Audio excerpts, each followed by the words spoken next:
প্রিয় শিক্ষার্থী বন্ধুরা, আসসালামু আলাইকুম। আশা করি তোমরা সবাই ভালো আছো। তো আজকে আমি তোমাদের জন্য ষষ্ঠ শ্রেণীর বাংলা তৃতীয় অধ্যায়ের দেখতে পাচ্ছ এখানে পৃষ্ঠা নাম্বার এখানে 46 পৃষ্ঠার দেখতে পাচ্ছ যে ছকটি রয়েছে এখানে যে বিপরীত শব্দ, আজকে আমরা সে ছকটাই সমাধান করাবো। তো এর আগে আমরা সবগুলো পর্ব করে দিয়েছি, এই 46 পৃষ্ঠার আগের সবগুলো পর্ব আকারে আমরা দিয়ে দিয়েছি, তোমরা চাইলে কিন্তু সেটা দেখে আসতে পারো। তো দেখতে পাচ্ছ এখানে কিন্তু বিপরীত শব্দের কথা বলেছি যে দাগ দেওয়া শব্দগুলোর বিপরীত শব্দ বসে বাক্যগুলো আবার লেখো। প্রথমটি করে দেখানো হলো, যেমন বলেছে এই শহরে অনেক মানুষ থাকে, তাহলে এখানে কি হবে বিপরীত শব্দ অনেক, এর বিপরীত শব্দ কি যে অল্প, তাই এই শহরে অল্প মানুষ থাকে। ঠিক এভাবে করে কিন্তু আসলে বাকি বিপরীত শব্দগুলো করতে হবে। তো চলো যাই, আর কথা না বলে আমরা শুরু করি।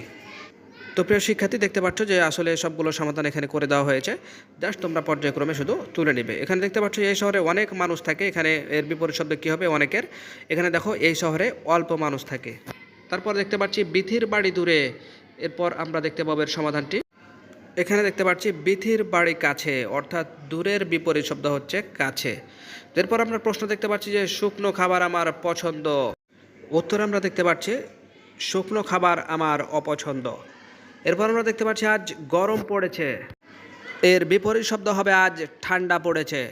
এরপর দেখতে পাচ্ছি তিনি ঘুমিয়েছিলেন, তো দেখতে পাচ্ছেন তিনি ঘুমিয়েছিলেন, এর বিপরীত শব্দ হবে তিনি জেগেছিলেন। জেগের নিচে দাগ দেওয়া রয়েছে। এই জমি উর্বর, এই জমি অনুর্বর। এরপর আমরা দেখতে পাচ্ছি ভালো কাজ করব, এর বিপরীত শব্দ হচ্ছে খারাপ বা মন্দ কাজ করব। তুমি যাও, এর বিপরীত শব্দ তুমি এসো, এসো এর নিচে দাগ। এরপর আমরা দেখতে পাচ্ছি ছেলেটি চালাক, এর বিপরীত শব্দ ছেলেটি বোকা। এরপর আমরা দেখতে পাচ্ছি কুকুর বিশ্বাসী প্রাণী, কুকুর অবিশ্বাসী প্রাণী। তো দেখা হবে পরবর্তীতে নতুন কোনো ভিডিওতে, সে পর্যন্ত সময় ভালো থেকো, আল্লাহ হাফেজ।